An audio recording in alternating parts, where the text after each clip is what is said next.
Hello everyone and welcome to my new vlog. আজকে তোমাদেরকে দেখাবো চিকেন মখমলি কোপ্তা বা চিকেন মালাই কোপ্তার রেসিপি। প্রথমেই আমি 400 গ্রাম সাইজের একটা ব্রেস্টের পিস নিয়েছিলাম। এগুলোকে এখন আমি কেচির সাহায্যে কিউব করে কেটে নিচ্ছি ব্লেন্ড করার জন্য। এখানে যা যা স্পাইস লাগবে এটা রেডি করার জন্য সব কিছু আমি সাথে নিয়ে নিয়েছিলাম, যাতে হাতের কাছেই সব কিছু ইজিলি পেয়ে যাই। আর চিকেনগুলোকে হালকাভাবে আমি শুকনো একটা কাপড় দিয়ে মুছে নিয়েছিলাম, যাতে কোনো প্রকার পানি না থাকে। তো এখানে ধনিয়া পাতা ছিল, কাঁচামরিচ কিউব করা ছিল, পেঁয়াজ কিউব করা ছিল। আর মশলার মধ্যে নিয়েছিলাম চিলি ফ্লেক্স, স্বাদমতো লবণ, গরম মশলা গুঁড়া, জিরা গুঁড়া, সাদা গোলমরিচ, আদা বাটা আর রসুন বাটা। এগুলো সব একসাথে দিয়েই আমি চিকেনটাকে ব্লেন্ড করে নিব। যেহেতু ছোট ছোট করে কিউব করে নিয়েছি, তাই এটা ব্লেন্ড করতে সুবিধাই হবে। আর ব্রেস্টের পিস যেহেতু কোনো প্রকার হাড্ডি বা কোনো চর্বির অংশই ছিল না, সব কিছু কুটে বেছে ভালোভাবেই আমি চেক করে নিয়েছি। তো এখানে আমি ব্লেন্ডারে এটাকে ভালোভাবে ম্যাশ করে নিয়েছিলাম। এরপরে এটার সাথে আমি সব স্পাইসগুলো অ্যাড করে দিলাম।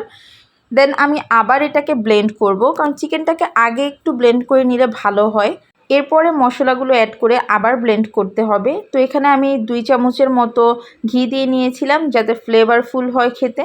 ওই যে প্রথমেই বললাম না মখমলি কোপ্তা, তো এটার মধ্যে ঘি বা বাটার পরিমাণ মতো দিলে এটার স্মেল খুবই ফ্লেভারফুল হয়, খেতেও কিন্তু দারুণ লাগে। তো আমার চিকেনটা ম্যাশড করা শেষ। এখন আমি ছোট ছোট বল আকারে রেডি করে নিব। প্রথমবারের মতো আমি রেসিপিটা ট্রাই করছি, কারণ বাসায় গেস্ট আসবে। তো বোন বলল চাইলে এই রেসিপিটাও ট্রাই করতে পারি।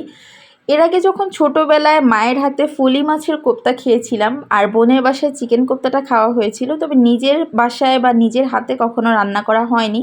তো একটু নার্ভাস ছিলাম যে টেস্টটা সেম হবে কিনা বা আমি পারফেক্টলি কুক করতে পারবো কিনা। তো বলগুলো রেডি করা শেষ। এখন আমি হালকা তেলে মাঝারি আঁচে এটাকে ভেজে নেব, কারণ বেশি আঁচে যদি ভাজা হয় ভিতরে কাঁচা থেকে যাবে, উপর দিয়ে একদম ড্রাই হয়ে যাবে। তাই হালকা আঁচে হালকা লাল লাল করে এটাকে ভাজতে হবে, তাহলে জিনিসটা পারফেক্টলি কুক হবে। অনেকে কাসুরি মেথিটাও ব্যবহার করে এই গ্রিনিশ ভাইবটা আনার জন্য, বাট যেহেতু আমি ধনিয়া পাতা দিয়েছিলাম এমনিতেও কিন্তু গ্রিন গ্রিন দেখা যাচ্ছিল, তাই দেখতেও সুন্দর লাগছিল। আমার কিন্তু ডিমের কোরমা, চিকেন কোরমা এগুলা খুবই পছন্দ। তো যারা আসলে এই টাইপের খাবার পছন্দ করে তাদের কিন্তু এই রেসিপিটা ভালো লাগবে। তো এখানে আমি পেঁয়াজ বাটা, আদা রসুন বাটা, বাদাম বাটা আর টক দই ব্যবহার করেছিলাম।